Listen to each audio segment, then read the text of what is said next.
नमस्कार, मैं हूं कोमल शर्मा और आप देख रहे हैं न्यूज 21। स्वागत है आपका हमारे छत्तीसगढ़ बुलेटिन में। शुरुआत करते हैं खबरों की। खबर है रायपुर से। रायपुर पुलिस ने नशे के खिलाफ चलाए जा रहे विशेष अभियान ऑपरेशन निश्चय के तहत थाना तेलीबांधा क्षेत्र से 4 किलो 437 ग्राम गांजा के साथ विशाल उर्फ गंगा यादव, जिनकी उम्र 26 वर्ष है, निवासी सुभाष नगर दीवार पारा को गिरफ्तार किया है। पुलिस को सूचना मिली थी कि शीतला तालाब अवंती विहार के पास ये युवक गांजा बिक्री के इरादे से मौजूद है। सूचना पर तुरंत कार्यवाही करते हुए पुलिस टीम मौके पर पहुंची और तलाशी में उसके पास रखे थैले से गांजा बरामद किया। इसकी अनुमानित कीमत 70,000 रुपए बताई गई है। आरोपी के खिलाफ धारा 20B एनडीपीसी एक्ट के तहत अपराध क्रमांक 27/2026 में मामला दर्ज कर आगे की कार्यवाही की जा रही है। रायपुर से ब्यूरो रिपोर्ट।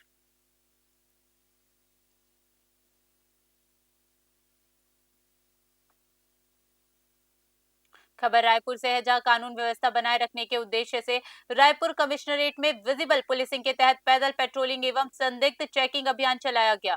अभियान का नेतृत्व डीसीपी वेस्ट संदीप पटेल ने किया, जबकि एडीसीपी राहुल देव शर्मा और संबंधित एसीपी मार्गदर्शन प्रदान करते रहे। इसके तहत संभावित अड्डेबाजी स्थल, पान ठेलों, समूह में खड़े संदिग्ध व्यक्तियों और प्रमुख चौरायों पर दोपहिया वाहनों की सघन जांच की गई। थाना पुरानी बस्ती, सरस्वती नगर और न्यू राजेंद्र नगर क्षेत्रों में पैदल पेट्रोलिंग कर निगरानी बढ़ाई गई। आम नागरिकों से संवाद कर सुरक्षा और शांति बनाए रखने की समझाइश दी गई। अभियान का उद्देश्य क्षेत्र में शांति, सुरक्षा और जन विश्वास को मजबूत करना रहा। रायपुर से ब्यूरो रिपोर्ट।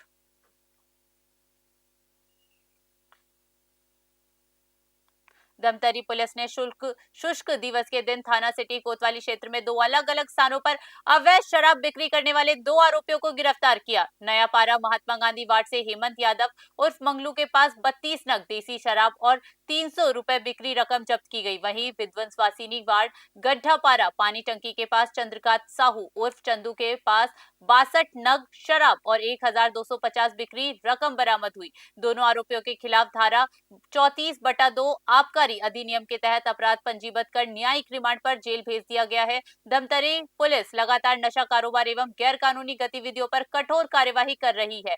धमतरी से तरुण निषाद की रिपोर्ट। जिला धमतरी में श्रीमान पुलिस अधीक्षक महोदय के निर्देशन में लगातार अवैध शराब बिक्री और अवैध मादक पदार्थों के खिलाफ कार्रवाई की जा रही है। इसी क्रम में 26 जनवरी गणतंत्र दिवस के अवसर पर जो शुष्क दिवस है, मुखबिर से सूचना थाना कोतवाली पुलिस को प्राप्त हुई कि विंध्यवासिनी वार्ड और महात्मा गांधी वार्ड में अवैध रूप से शराब की बिक्री की जा रही है। पुलिस द्वारा तत्काल मौके पर पहुंचकर छापा मारा गया और वहां से 2 आरोपियों को गिरफ्तार किया गया। दोनों के कब्जे से 94 पौवा देसी कीमती करीब 12,290 रुपये, अलग अलग 62 पौवा और 32 पौवा दोनों आरोपियों के पास से जो है जब्ती किया गया और दोनों के खिलाफ 34 आबकारी अधिनियम के तहत अपराध पंजीबद्ध कर विवेचना में लिया गया और दोनों को न्यायिक रिमांड पर जेल भेजा गया। मामले में जांच जारी है।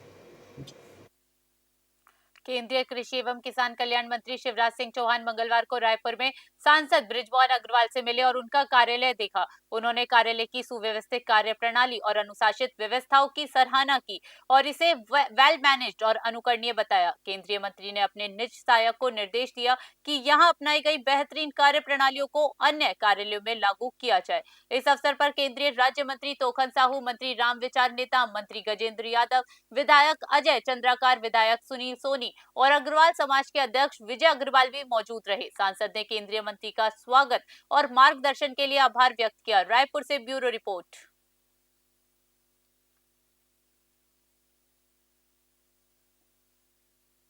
छत्तीसगढ़ प्रदेश कांग्रेस कमेटी के अध्यक्ष दीपक बैज ने रायपुर में पत्रकारों से चर्चा करते हुए राज्य सरकार पर तीखा हमला बोला।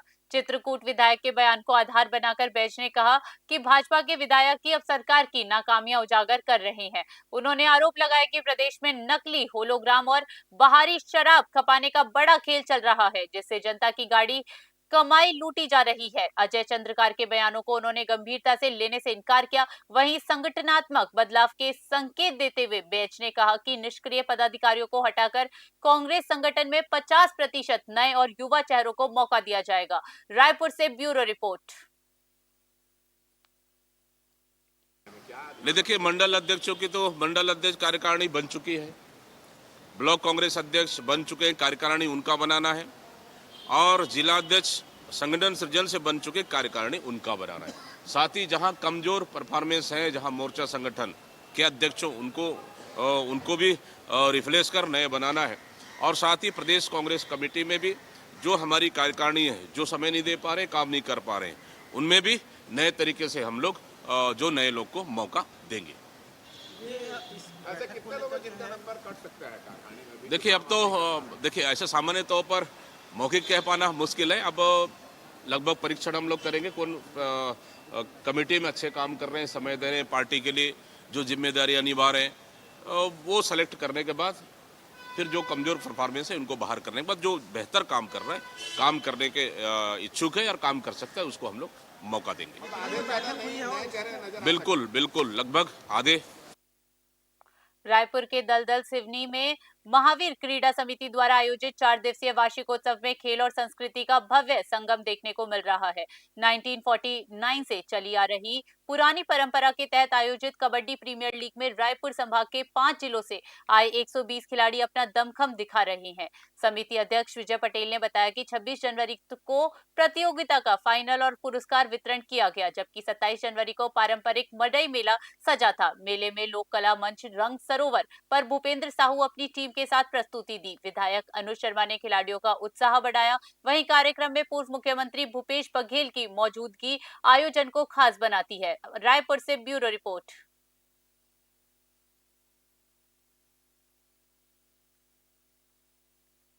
United forum of bank union UFBU के आह्वान पर आज देश भर में सरकारी और कुछ निजी बैंकों में कामकाज पूरी तरह प्रभावित रहा। राजधानी रायपुर में मोतीबाग चौक पर बैंक अधिकारियों और कर्मचारियों ने केंद्र सरकार के खिलाफ जोरदार प्रदर्शन किया। कर्मचारियों की प्रमुख मांग सभी शनिवार अवकाश घोषित कर 5 डे वर्किंग डे लागू करने की है। यूनियनों का कहना है कि मार्च 2024 में हुए समझौते के बावजूद सरकार ने अब तक अधिसूचना जारी नहीं की। हड़ताल के कारण चेक क्लियरेंस, नगद जमा निकासी और ऋण से जुड़े कार्य ठप रहे, जिससे आम ग्राहकों को भारी परेशानियों का सामना करना पड़ा। यूएफबीयू ने चेतावनी दी है कि मांगे नहीं मानी गई तो आंदोलन और तेज होगा। रायपुर से ब्यूरो रिपोर्ट।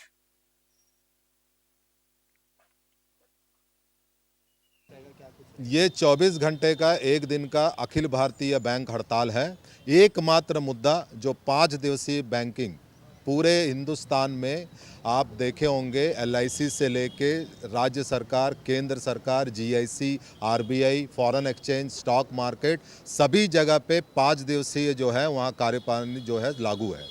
लेकिन बैंकों में जो है अभी भी जो है केवल 2 सैटरडे हमको दिया जा रहा है छुट्टी का, और बाकी सैटरडे का हमारा 2015 से लगभग 10 साल से भी ज़्यादा हो गया ये विलम्ब है हमारा डिमांड। इसी के अवसर पे जो है हमने बार बार सरकार से हम गुहार लगा के रिक्वेस्ट करते हुए बार बार हमने 2-3 बार स्ट्राइक भी कॉल किए। सरकार के द्वारा ये आश्वासन।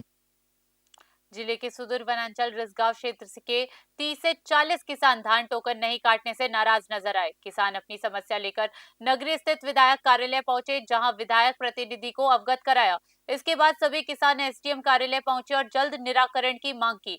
किसानों का कहना है कि धान खरीदी की तिथि समाप्त होने को है, लेकिन करीब 38 किसानों को एक बार भी टोकन नहीं कटा, जिससे वे धान नहीं बेच सकेंगे। किसानों ने बताया कि धान बिक्री नहीं होने से 40 से 50 हजार रुपए तक का कर्ज चुकाना मुश्किल हो गया है। नाराज किसान 1 घंटे से अधिक समय तक एसडीएम कार्यालय के बाहर बैठे रहे। उन्होंने चेतावनी दी कि समस्या हल नहीं हुई तो धान कार्यालय में रहकर उग्र प्रदर्शन करेंगे।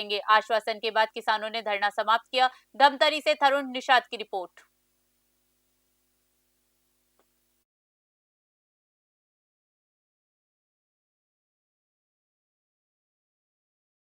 वहाँ के साथ वहाँ से ट्रेडिंग कर आपसे मिलने के लिए उनका कहना है कि उनका टोकन नहीं खरीद है, जिसको धान बेचने की वंचित हो जाएगी।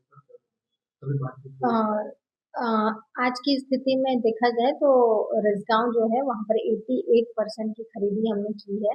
लास्ट ईयर जितने कृषकों ने बेचा था धान, उसमें से 88% कृषकों ने, पंजीकृत कृषकों ने अभी भी इस वर्ष भी बेचा है धान।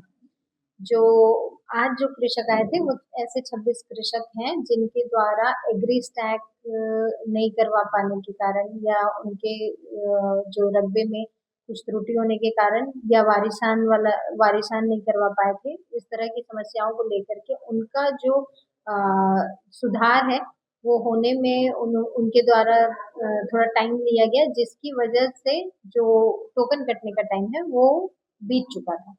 तो उस वजह से इनके द्वारा टोकन नहीं कटवाया गया और इस वजह से अभी वंचित हो गए हैं। तो इनके द्वारा आवेदन मोर नाम रेवती बाई है, गादुल बहारा रिसगांव रहत हूँ।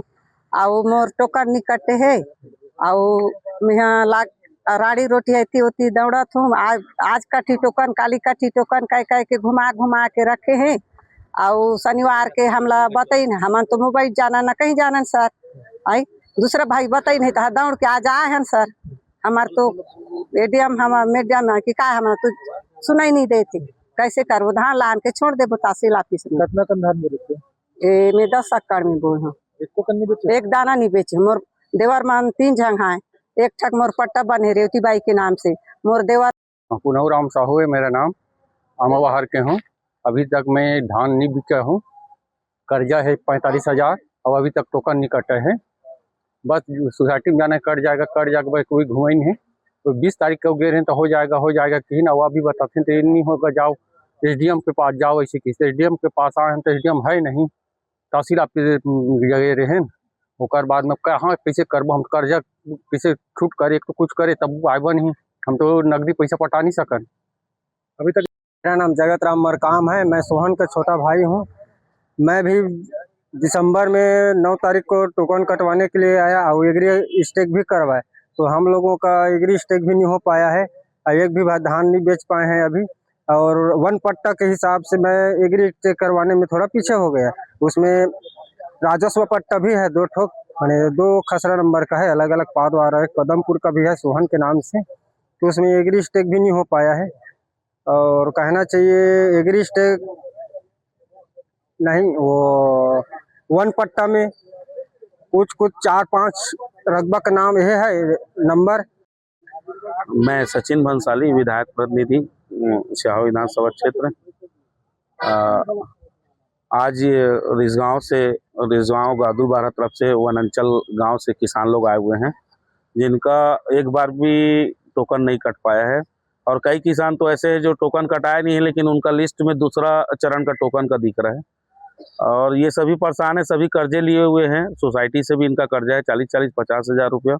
और दूरस्थ अंचल है रिजगांव, सीता नदी वो अभ्यारण्य में आता है। और ये ऐसे परेशान रहते हैं अपने जीवन यापन से, कई तरह की इनको प्रताड़ना मिलती है। और उसमें इस टाइप का धान को टोकन नहीं काटना और अधिकारियों कर्मचारियों द्वारा घुमाना किसानों का, ये बहुत बड़ा एक दुखद बात है। और इसी तारपर में विधायक जी का, माननीय अंबिका मरकाम जी का फोन आया, ये कार्यालय में आए हुए थे।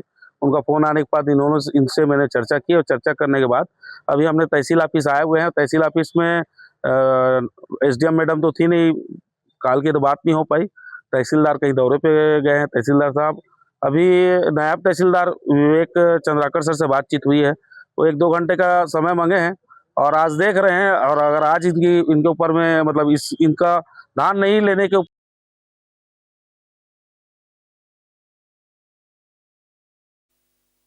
छत्तीसगढ़ प्रदेश कांग्रेस अध्यक्ष दीपक बैज ने दिल्ली में संगठनात्मक बैठक के बाद राज्य सरकार पर तीखा हमला बोला। उन्होंने कहा कि धान खरीदी की अव्यवस्था से किसान सड़कों पर उतरने को मजबूर है, लेकिन सरकार चुप है। बैज ने मांग की कि धान खरीदी की समय सीमा कम से कम 1 महीना बढ़ाकर 31 मार्च तक की जाए। उन्होंने बताया कि शक्ति जिले सहित कई इलाकों में किसानों ने चक्का जाम किया है। संगठन सृजन को लेकर 13 राज्यों के अध्यक्षों के साथ विस्तार से चर्चा हुई। भाजपा पर तंज कसते हुए बैज ने कहा कि पार्टी अंदरूनी गुटबाजी से जूझ रही है। रायपुर से ब्यूरो रिपोर्ट।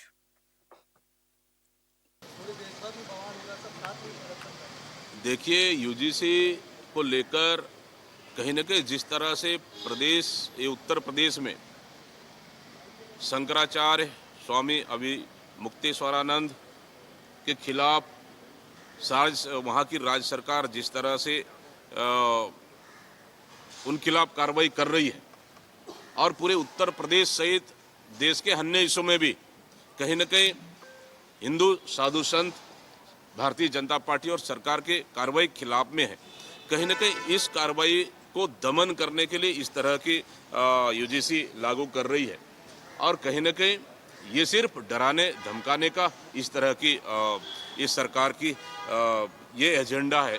लेकिन मेन मुद्दा जो है ना, अभी यूजीसी नहीं, मेन मुद्दा कि एक हिंदू धर्म गुरु को जिस तरह से प्रताड़ित है सरकार कर रही है, वो उसको लेकर पूरे देश में आक्रोश है और इसको डाइवर्ट करने के लिए इस तरह की ये केंद्र सरकार ला रही है।